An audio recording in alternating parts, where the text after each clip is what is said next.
तो आज हम बात करेंगे एहराम जुनून की लेटेस्ट एपिसोड की कुछ बोंगियों के बारे में और यहाँ पर कैसी रही भैया ये 2 एपिसोड्स और आने वाली एपिसोड के अंदर क्या इंटरेस्टिंग हो सकता है। क्या लास्ट में यहाँ पर हमारा जो शानी है वो सजीला के साथ एंड करेगा या शानजे के साथ, इसके ऊपर भी काफ़ी इंटरेस्टिंग पॉइंट है जो मैं बताऊंगा आपको आज के इस वीडियो में। फिर जो नए लोग आए मेरे चैनल पर, अगर आप लोगों ने अभी तक पीके लग्जरीज वेबसाइट को विजिट नहीं किया तो नीचे डिस्क्रिप्शन में आपको लिंक मिल जाएगा, जाएं जाकर दुनिया के बेहतरीन लग्जरी वेसेस को आप 50% ऑफ पर आज ही बाय कर सकते हैं। और जिन लोगों ने वेसेस को खरीद के अपना बेहतरीन फीडबैक दिया उनके लिए भैया thank you so much. PK Luxus, we don't sell crap। अच्छा, सबसे पहले जो पॉइंट इसके अंदर मुझे थोड़ा सा अजीब लगा भैया वो ये कि आपने सजीला की तरफ काफी सिंपैथी लेकर आना शुरू कर दी हमारी ऑडियंस की, कि मतलब सबको ऐसा लगना शुरू हो गया कि सजीला ने कुर्बानी दे दी, हाय बेचारी कितना तड़प रही है और उसने शानजे के प्यार के लिए इतना सब कुछ कर दिया। मेरे ख्याल से आपको ड्रामे को किसी एक डायरेक्शन में लेकर जाना चाहिए था, आपको वही टोन मेंटेन रखनी चाहिए थी कि जहां पर सजीला कंटिन्यूसली खुद से शादी करना चाह रही है और दौलत उसकी हड़प, और वहां पर वो फिर नाकाम हो रही होती तो शायद ज्यादा मजा आ रहा होता। अब उसने खुद से ब्लंटली कह दिया हमारे शानी को कि अगर तुम वाकई मुझसे प्यार करते हो तो जाओ उससे शादी करो, और फिर बैठकर तड़प भी रही है। तो इट फील्स लाइक कि जैसे हमारी हीरोइन शानजे नहीं बल्कि सजीला है। तो ये जो आपने मिक्सचर बनाया है इस पॉइंट पर, यह बहुत ही फजूल और अजीब लग रहा है। और दूसरी मुझे इस बात की समझ नहीं आती कि आपने उस खावर नकट्टू के लिए स्पेशल आप लोगों ने एक शादी की अरेंजमेंट दिखाई और यहाँ पर दिखाया कि बड़ी धूमधाम से सारी तकरीब हो रही है। तो भैया जो हमारे मेन एक्टर एक्ट्रेस थे शानजे और ख़ास तौर पे शानी, इनकी शादी होते हुए क्यों नहीं दिखाया गया? क्यों नहीं आप लोगों ने वो इम्पोर्टेंट सीन्स दिखाए कि अच्छा जब इनकी शादी होती है तो फिर सजीला अगर आई है शादी पे तो उसका क्या रिस्पॉन्स था, उसकी फैमिली का कैसा रिस्पॉन्स था, शानजे के घर वालों ने आकर क्या रिएक्ट किया। ये बड़े मज़े के सीन बनने थे। I am totally at a loss to understand कि मतलब क्यों डायरेक्टर प्रोड्यूसर लोगों ने इस तरह की चीज़ें कैप्चर नहीं की जो कि सीन की ड्रामे की डिमांड थी। डायरेक्टली आपने दिखा दी कि भैया यहाँ पर सुहाग रात वाले पॉइंट पर वो बैठ गए हैं, और इतनी जो सिडिक्टिव मैनर में जो हमारी शानजे बोल रही है वो बहुत ही ओवर लग रहा था। तारीफ करना चाह रहे हो मेरी?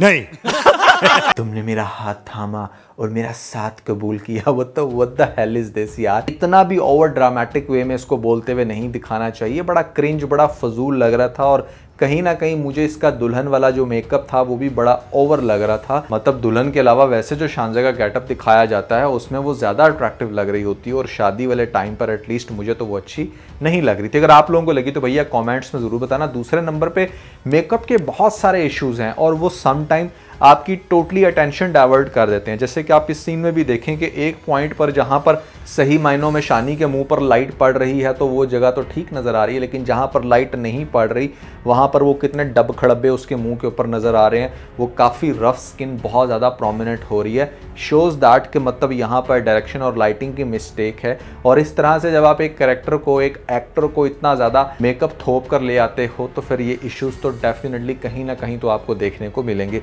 और ये अक्सर पॉइंट्स में मुझे देखने को मिला। बहुत सारी जगहों पर हमारे शानी की एक आंख छोटी एक बड़ी लग रही होती है, और सबसे ज़्यादा मुझे गुस्सा अभी भी आ रहा है शानी की ये बात सुन के। आप इसकी ज़रा ये बात सुने। मेरी जिंदगी तो वही थी ना, मैंने ऐसी जिंदगी की तो कभी ख्वाहिश नहीं की थी। कौन है ये लोग? मेरी ज़िंदगी तो वही थी, मैं ऐसी ज़िंदगी की ख्वाहिश नहीं रखता था। भैया कौन सी ज़िंदगी की तुम ख्वाहिश रखते थे? तुम दुनिया के कोई पहले ही मर्द हो गए जिसको वो पिज़्ज़ा डिलीवरी की जॉब बहुत पसंद आ गई थी, और यहाँ पर वो फजूल सी टेंशनों वाला घराना। कुदरत ने तुम्हें सब कुछ दे दिया तो तुम्हें क्यों नहीं हजम हो रहा? और ये बहुत ही इस तरह का रिएक्ट कर रहा है शादी के बाद के जैसे पता नहीं 16-17 साल की बच्ची की शादी हो जाती है, और यहाँ पर वो जो अमीर हस्बैंड है वो उस पर जुल्म करना शुरू हो गया या सही से उससे बात नहीं कर रहा। तो माँ के विज़िट करने पे उसके साथ इस तरह की बॉडी लैंग्वेज इसकी बनने लग रही है जो कि बहुत ही ज़्यादा इरिटेटिंग और स्टूपिड लग रही थी। एनसीए में हमने स्टडी किया था कि आपने किसी भी एक्टर और एक्ट्रेसेस की जब तक लेयर्स को डिफाइन नहीं किया होगा तब तक ड्रामे के अंदर जान नहीं पड़ेगी। तो शुरू में तो ये सारी चीज़ें अच्छी लग रही थी कि हाँ इसका इतना अफसुर्दा होना ये सब कुछ, लेकिन अब उसकी फर्दर लेयर्स आपको शानी कैरेक्टर की दिखानी चाहिए कि अब उसके अंदर क्या चेंज आया या उसकी बॉडी लैंग्वेज में क्या चेंज आ रहा है। वो तो मतलब जैसे अभी भी स्टक है, उधर ही स्टक है सजीला के ख्वाबों ख्यालों में। आई नो कि शी इज़ वेरी रिजिड और अपनी प्लानिंग में, और मुझे ऐसा फील होता है कि सजीला आगे जाके इससे डिमांड करेगी कि तुम ये सारी दौलत अपने नाम करो, जिस स्टेप्स में मैंने आपको बताया था कि पहले ये कहे कि गाड़ी नाम करो, फिर घर नाम करो, फिर बिजनेस नाम करवाओ, इससे इस तरह की सारी फजूलियात वो करने वाली है, क्योंकि इसके अलावा और कोई सेंस क्रिएट नहीं होती। और दूसरी बात ये भी हो सकती है कि यहाँ पर सजीला को ऑलरेडी कोई और अमीर शख्स मिल जाए और उसके साथ वो शादी करने की ख्वाहिश रखे और शादी इवन के उसकी होते हुए भी दिखाई जाए, तो यहाँ पर ये पॉइंट इंटरेस्टिंग ज़रूर बन सकता है कि ये दौलत के पीछे जो भागती थी और इसको शानी से भी ज़्यादा जब वेल सेटल्ड बंदा मिला तो आगे से वो इसको कुत्तों की तरह डील कर रहा है, इसके साथ बुरा सलूक कर रहा है, तो इसको एहसास हो इस बात का कि दौलत ही सब कुछ नहीं है। तो ये वो एक पॉइंट हो सकता है जो कि मेरे ख्याल से बहुत ही इंटरेस्टिंग होगा अगर हमें आने वाली एपिसोड्स में दिखाया जाए कि सजीला के साथ अब कहीं और शादी करके ये सब कुछ हो रहा है। और मैं भी आपको ये भी दिखाया जाए कि सजीला कहे कि मैं अपने हस्बैंड को छोड़ती हूँ, तुम अपनी बेगम को छोड़ो और हम दोनों कर लेते हैं शादी। तो शायद आगे से परेशानी कहे कि नहीं भाई, मेरी बेगम तो वो करिश्मा है जिसको समझने में मुझे काफ़ी टाइम लगा, हूँ तू है वे मेरी जान छड़, मुझे तुम्हारे से कोई सरोकार नहीं है। अच्छा, जो लोग कह रहे थे ना कि यहाँ पर लास्ट में जाके हो सकता है कि शानी फिर भी जो है वो सजीला के साथ जाकर मिले, उसके साथ एंड हो, और ख़ास तौर पे शानज़े चूँकि लेटेस्ट एपिसोड में ये भी बहुत कह रही है कि तुम्हें ख़ुद को बाउंड करने की ज़रूरत नहीं है, मैंने तुम्हें ख़रीदा नहीं है, ये चीज़ आपने टीज़र में भी सुनी, तो कहीं जाकर वो इतनी बड़ी कुर्बानी देगी कि ठीक है तुम मुझे छोड़ो और सजीला के साथ ही शादी करो, वो इसको फोर्स करे इस चीज़ के लिए और फिर ड्रामा इस तरह से ख़त्म हो। मुझे नहीं लगता। आपको एक बात बताऊं कि किसी भी ड्रामे के टाइटल के अंदर ना वो एक क्लू छुपा होता है जिससे काफ़ी हद तक आपको उस ड्रामे की स्टोरी समझ आने लग रही होती है। ये मैं आज आप लोगों को एक टिप देने लगा हूँ।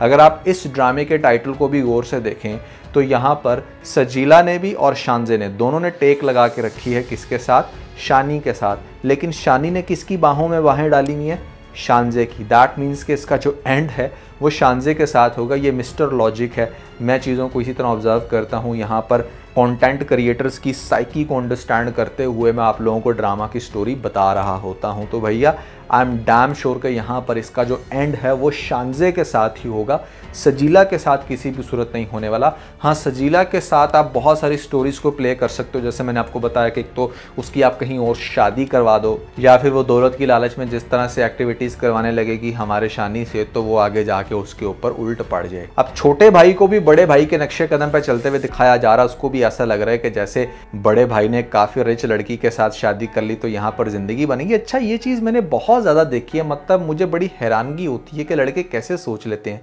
कि लड़की के पैसे के ऊपर आपको क्या इंजॉयमेंट होगी। जैसे मान लो कि अगर किसी लड़की ने आपको 1 करोड़ की गाड़ी शादी में दे भी दी, तो मतलब मेरी तो सेल्फ रिस्पेक्ट इस चीज़ पे गवारा नहीं करती कि आप किसी की दी हुई गाड़ी के ऊपर बैठ के वो इंजॉयमेंट कर सकते हो जो आपने खुद से चीज़ अर्न की हो।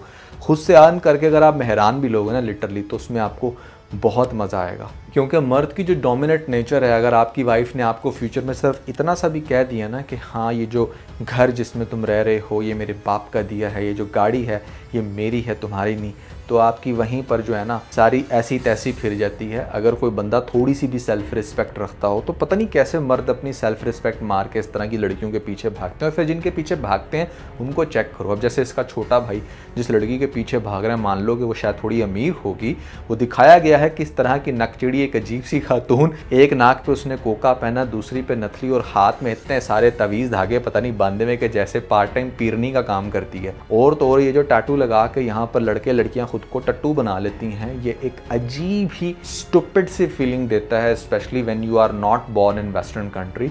तो ये सारी चीज़ें मेरे ख्याल से इम्प्रूव होनी चाहिए और इस तरह के लोगों के पीछे नहीं भागना चाहिए। At the end of the day दौलत आपको बिल्कुल भी मज़ा नहीं देगी अगर यहाँ पर वो आपने खुद से अर्न न की हो या उसके अंदर मोहब्बत शामिल ना हो। नीचे कमेंट सेक्शन में आपने उस मूवी का नाम लिखना है जिसमें सुनील शेट्टी होता है, साथ में अक्षय कुमार, जिसका ये गाना है दिल ने ये कहा है दिल से। काफ़ी सारे क्लूज़ दे दिए आपको, अब आपने कमेंट्स में बताना है उस मूवी के अंदर जो लेसन है ना, वो लेसन जिस बंदे को समझ आ जाए ना, यहाँ पर वो बहुत अच्छे से समझ सकता है कि दौलत की प्यार के मामले में क्या वैल्यू होती है। 2 सीन बड़े फनी थे लेटेस्ट एपिसोड में। एक तो ये कि जहाँ पर आपको दिखाया जाता है कि खावर मैट्रिक पास था और शुरू से लग भी रहा है कि मतलब इसकी तालीम कुछ ज़्यादा नहीं होगी, जबकि नादिया और बाकी घर वाले तो ऐसे रिएक्ट कर रहे थे कि जैसे हाँ वो ग्रेजुएट होगा। अरे भैया, ग्रेजुएट में और मैट्रिक पास लड़के में ज़मीन आसमान का फ़र्क फील होता है। तालीम का आपकी कम्युनिकेशन के ऊपर, आपकी बॉडी लैंग्वेज के ऊपर अच्छा खासा इम्पैक्ट होता है। तो क्यों नहीं जज कर पाए ये लोग और दूसरी बात, यहाँ पर शानी की माँ कहती है कि मुझे तो अपने घर के अलावा कहीं पर नींद नहीं आती, तो मैं नहीं आऊँगी शानजे के घर में। बंदा पूछे ये घर भी तो शानजे नहीं दिया ना। और भी बहुत सारे इंटरेस्टिंग फनी सीन थे लेटेस्ट एपिसोड में। खैर बोंगियों से भरमार थी रिसेंट एपिसोड में, बट ओवरऑल ड्रामे के सब्जेक्ट को आगे से किस तरह से लेकर चलते हैं ये अब हमने देखना है। अगर आप लोगों ने हमारा लेटेस्ट व्लॉग नहीं देखा अबाउट अरीस बेबी शॉवर तो ऊपर लिंक मिल जाएगा, जल्दी से लिंक पे क्लिक करके वीडियो देख के अपना फीडबैक मुझे ज़रूर दीजिएगा।